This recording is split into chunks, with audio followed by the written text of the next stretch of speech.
everyone, today I'm here to do a book review, probably just a major gush session to be honest with you, on The Nightingale by Kristin Hannah. So, I'm sure a lot of you guys have heard about this book. This book got released, I want to say, a couple years ago, and it quickly took the book world by storm. Like, a lot of people loved it. Like, for example, it was the Goodreads Best Historical Novel of the Year, People's Choice Favorite Fiction winner. So this one's the stuff. So this book has been really acclaimed, really hyped for the entirety of its release.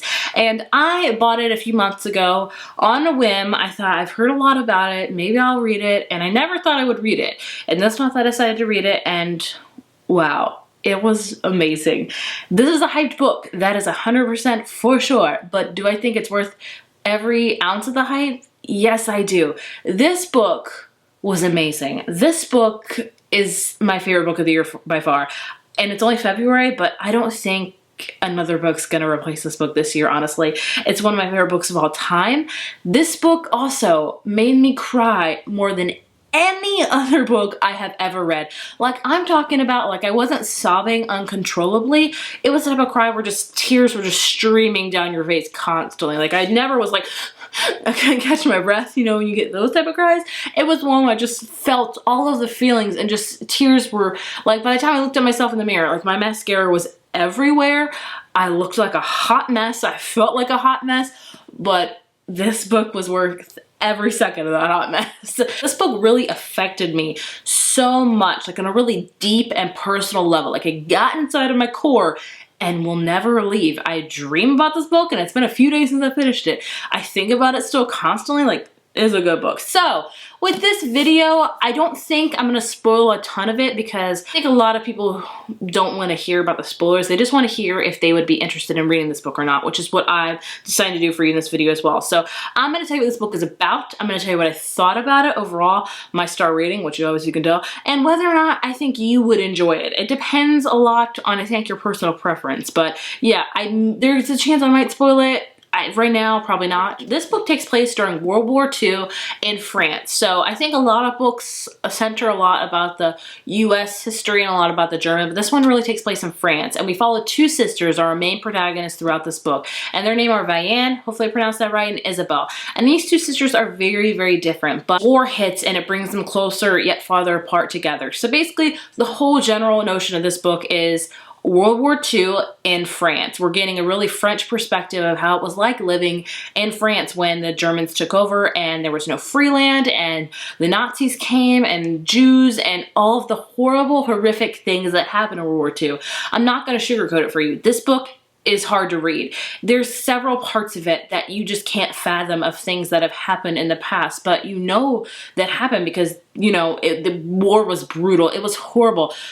These people, in particular our main characters, went through so many things that I don't think I could live through, honestly. And it just shows you how brutal and how horrific war is, and what it does to a family, what it does to people, what it does to mothers, children's, anybody, how it affects them. And this book just really puts you right into the heart of it, and just really opens your eyes to a lot of things that you knew happened, but you never really read a lot of detail. These two sisters, Vianne, who was the older one, and Isabel, who was they are polar opposites. Vianne is a mother to a daughter named Sophie, and she has a husband, and she really loves her life. She lives in a very small town in France, and Isabel is quite the opposite. She is around 18 at this point when the book starts, and she's just getting kicked out of another boarding school, and she's really rebellious. She doesn't like what life has offered to her, and so she goes home to live with her dad, who's never really wanted her or her sister because their mother had passed away at such a young age, and he decides he doesn't want her again, so he ships her kind of off to her older sister, who is also still kind of not happy about this. And that is when the war really kicks in. The war starts happening, and things get really picked up from there. Vianne's husband gets sent off to war, and that's when the novel starts. This book really catalogs the beginning, the middle, and even just a little bit after, of how the aftermath of war and how it's affected each of them so deeply and differently. These two sisters, it's hard. You fall so deeply into each of these sisters' lives, and you can't So you start to not even tell that they're fictional. You feel like you know them. That's how beautifully Kristin Hannah writes. I knew from page like 5, I was going to give this book a 5 out of 5. I know it's crazy to say, but I could just feel the writing was so beautifully ebbed together. It flowed so amazingly. I was never bored with this book. It's a big book. It's over 500 pages. I think 570. And I was very worried for that matter, but it flew through so fast. You didn't want to put it down, but yet I had to put it down several times because it made me so emotional. I'm trying not to even get emotional right now talking about it because that's how much this book affected me. This book is just about war and how it changes and how it's also about women in the war and how 2 strong females that have done different things during the war, but they were ultimately amazing heroes in their own right. And it just shows you the strength and the courage of women.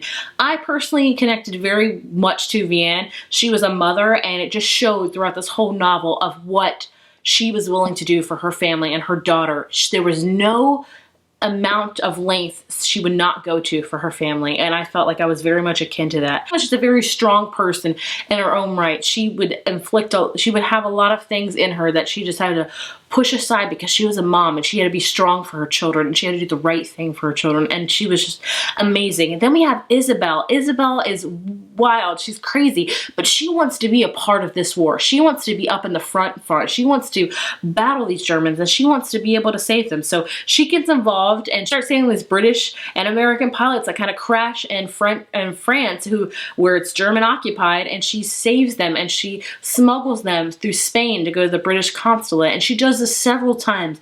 She saves several lives doing this because she's so passionate about doing the right thing and winning this war. And then Vianne's just trying to, keep her family afloat, and she fights the quiet fight that I don't think is ever talked about in war, about the things that happened to her, because there was a lot of things that happened to both of these characters, and it's just, I feel like I want to cry right now. It's just so amazing. I don't know if I want to say anything more about this book. I honestly think the less you know about it, the better, but I think you already know a good chunk of it because it's in World War II and you know the basis of what happened in World War II. It's just a very scary thing to read about, is war in general. I shy away from it, honestly.